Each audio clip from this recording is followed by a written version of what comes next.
seja bem-vinda a mais um Holy Post. Esse é meu primeiro Holy Post, né? Então eu quero me apresentar para vocês primeiro. Eu sou a Mariana, sou casada, sou mãe de um pequeno milagre de 2 anos.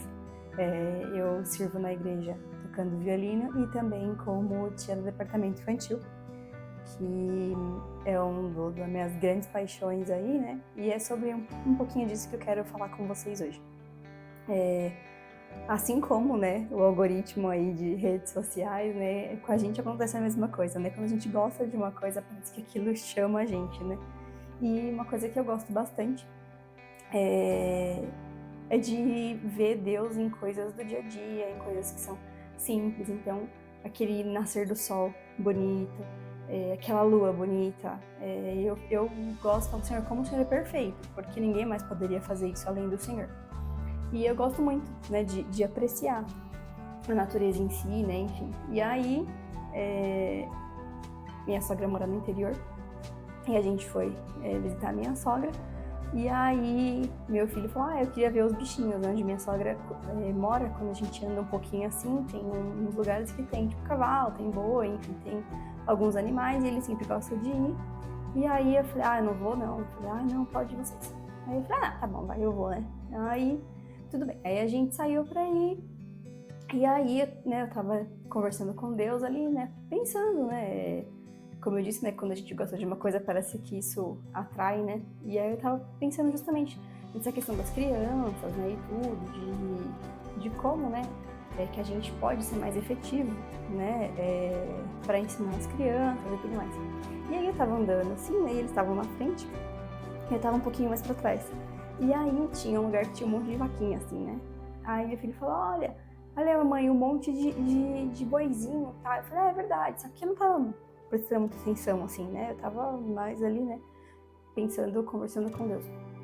E aí eu vi que começou um barulho, uma agitação, assim, né, nas vacas ali e tal. E aí eu já fiquei meio, né, já corri mais perto do meu filho, assim, que eu falei, não sei, né, vai que esses bichos aí, né, vem pra cá, né? E aí eu fui, assim, um pouco mais perto. E aí quando a gente chegou, assim, bem mais perto, né, de onde elas estavam ali, eu vi que elas não estavam mais na posição que elas estavam.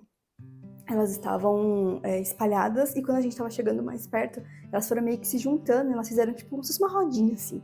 Eu falei, nossa, que coisa estranha isso, né, gente? Tá acontecendo aqui. E aí minha sogra falou assim, eu já entendi o que tá acontecendo. É que tem um bezerrinho. E aí eu cheguei bem mais perto, e aí eu vi, no meio, elas fizeram tipo um círculo mesmo em volta do bezerrinho. E dentro do círculo tinha um bezerrinho, um único bebezinho ali. E elas começaram todas a mugir e tal, ficou aquele barulho, não sei o que e tal, e a gente foi passando, né? Eu falei, então vamos passar mais rápido, a gente tá incomodando as vacas. E aí a gente passou. E aí, conforme eu fui passando, aí Deus falou pra mim, falou, tá vendo? Você tem que aprender com a natureza. E eu falei, o que, Senhor, que eu tenho que aprender, né? Já que você aprecia tanto, você vai aprender com a natureza. E eu falei, o que eu tenho que aprender? E Deus falou assim pra mim, elas protegeram o que tinha de mais precioso ali com elas naquele momento, que era aquele bezerrinho. Aquele bezerrinho, ele representa a continuidade. Ele representa um ser que é mais indefeso, porque elas eram vacas, tipo, formadas. Já ele não, ele era um bebezinho. Deus falou pra mim, e elas estão fazendo isso. E por que às vezes a gente não faz isso? Se a natureza, ela faz isso, um ser que a gente fala que é irracional, ele protegeu aquele animalzinho, por que às vezes a gente não tem essa atitude? E aí eu falei, nossa, é verdade. Porque o que eu comecei a refletir? Aquelas, tinha, sei lá, devia ter umas 10, 15 ali. Só uma era a mãe daquele bezerrinho, né? Não eram todas as mães do bezerrinho. E às vezes a mãe dele nem tava ali naquela hora, a gente não sabe, né, quem é. Mas todas do rebanho protegeram ele. E aí eu comecei a pensar, falei, poxa, eu acho que nós temos que realmente aprender com isso, porque nós que somos mães, que somos pais, a gente tem esse papel, né, de tipo proteger, né? Você sai, você já pega a mão do seu filho e fala, vem aqui, não, você vai ficar comigo, fica do meu lado, não sei o que e tal. Você tem essa coisa, quando ele machuca, ele vem pra você resolver, pra você, né, tomar ali a providência, dar o beijinho, enfim, fazer o que tem que ser feito. Porque nós representamos esse papel de segurança para os nossos filhos. Mas aí eu fiquei pensando, eu falei, poxa, mas e na comunidade em geral? A gente tem também esse olhar? E aí eu me peguei perguntando pra mim mesma. Falei, poxa, será que essa proteção eu só ofereço pro meu filho? E quando eu falo de proteção aqui agora, eu não tô falando de uma proteção só de tipo zelar pela saúde física da criança. Eu estou falando de proteção espiritual mesmo. Porque muitas vezes a gente é tão preocupado com os nossos afazeres ou com a nossa criança, né, com a nossa família, e a gente às vezes esquece que tem mais bezerrinhos por aí, né? A gente não pode ficar só pensando no nosso, no que a gente tem que fazer. E aí eu comecei a pensar, falei, poxa, quantas vezes eu orei e pedi ao Senhor proteger os meus vizinhos? Quantas vezes eu parei e pedi para o Senhor proteger os filhos de conhecidos meus, de amigas minhas? E eu me parei e falei, nossa, a natureza é muito mais sábia do que eu. Porque se aquelas vacas entenderam que a gente era uma ameaça para aquele bicho e elas protegeram ele de uma forma assim, nenhuma ficou para trás. Todas elas se fecharam em volta dele, literalmente, elas fecharam ele no meio. E eu falei, poxa, por que nós também não podemos fazer isso? Por que a gente também não pode fazer isso com as crianças? Por que a gente não pode rodear essas crianças de oração? Às vezes crianças que você não conhece, e você fala assim pra mim, tá, legal, eu tô assistindo seu vídeo, mas eu não sou mãe, eu não sou tia, eu não sou nada. Mas você conhece uma criança, eu tenho certeza que você conhece uma criança. E essa criança precisa de oração, porque nós nunca estivemos num período que as crianças foram tão atacadas, foram tão perseguidas. Então, se você conhece uma criança, toma hoje o exemplo, que nem eu tomei pra minha vida, da natureza, daquelas vaquinhas. Toma isso como um exemplo e fala, poxa, realmente, eu posso cobrir uma criança de oração. Às vezes eu posso nem conhecer tão bem essa criança. Às vezes você é professor, você tem uma sala aí com 30 crianças, cobre essas crianças de oração, faz aí realmente, sabe, um círculo em volta dessa criança, fala, Senhor, protege essa criança, guarda essa criança, abre a mente dela, visita os pais dela, Senhor, incomoda os pais dela para que eles também tenham essa atitude de orar, de levantar um clamor, porque é isso que nós precisamos nesses dias. Nós precisamos cercar essas crianças de oração, e não só as nossas crianças. Todas as crianças que a gente conhece, e até as que a gente não conhece. Porque as crianças, elas são a continuidade, não só da igreja. A gente fala muito isso na igreja, né? As crianças são a igreja do futuro, mas não é só a igreja. Elas são o mundo do futuro. E se elas forem destruídas agora, o que vai ser da gente? O que vai ser do futuro? Se hoje elas forem inculcadas de uma maneira errada, o que vai ser no futuro? A gente não vai ter um bom futuro.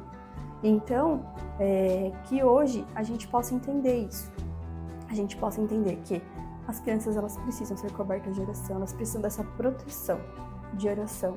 Elas precisam sim receber, se você conhece aí uma criança que está perto de você, precisam receber amor, precisam receber carinho, mas elas precisam de proteção espiritual também, porque nós estamos em uma batalha e isso não é brincadeira. Então que hoje a gente possa, depois, né, que a gente assistiu o vídeo, a gente possa refletir. Assim como eu refleti. Depois que eu vi essa cena, a gente continuou caminhando e minha caminhada não foi mais a mesma. Porque eu comecei a pensar o quanto a gente é falha. A gente acha que a gente faz tanta coisa, mas a gente é extremamente falha. Então, eu fui caminhando e na hora que eu voltei para casa da minha sogra, elas já não estavam mais lá, porque elas estavam perto da estrada, né? A gente já conseguia ver ela subindo, assim, tinha tipo uma subidinha assim, né, que depois tinha uma descida. Elas já estavam no topinho lá, ou seja, elas protegeram ele, depois que elas perceberam que a ameaça estava indo embora, elas falaram, não, aqui a gente não fica, vamos para um lugar mais seguro. Então, que nós possamos hoje levar as nossas crianças para um lugar mais seguro em Cristo, que nós possamos realmente tomar essa causa pra gente, que nem eu falei, o pai representa essa figura, né? O pai e a mãe representam essa figura de proteção. Mas a gente não pode ser proteção só para os nossos. A gente tem que ser proteção para os de fora também. Que você possa refletir nisso. Que a sua caminhada, assim como a minha, seja transformada a partir dessa realidade. De que nós precisamos nos unir. E eu quero deixar aqui para vocês só um versículo aqui. Que está em Números, capítulo 6. Versículo 24. O Senhor te abençoe e te guarde. O Senhor faça resplandecer o seu rosto sobre ti e te conceda graça. O Senhor volte para ti o seu rosto e te dê a paz. Então, que o Senhor te abençoe e te guarde, que o Senhor abençoe e guarde as crianças que estão aí próximas de você, e que nós sejamos realmente agentes mesmo de mudança dessa geração, porque nós precisamos de uma geração que se importe com o Evangelho, de uma geração que esteja compromissada com a verdade. Eu espero que vocês tenham aproveitado alguma coisa e que Deus abençoe.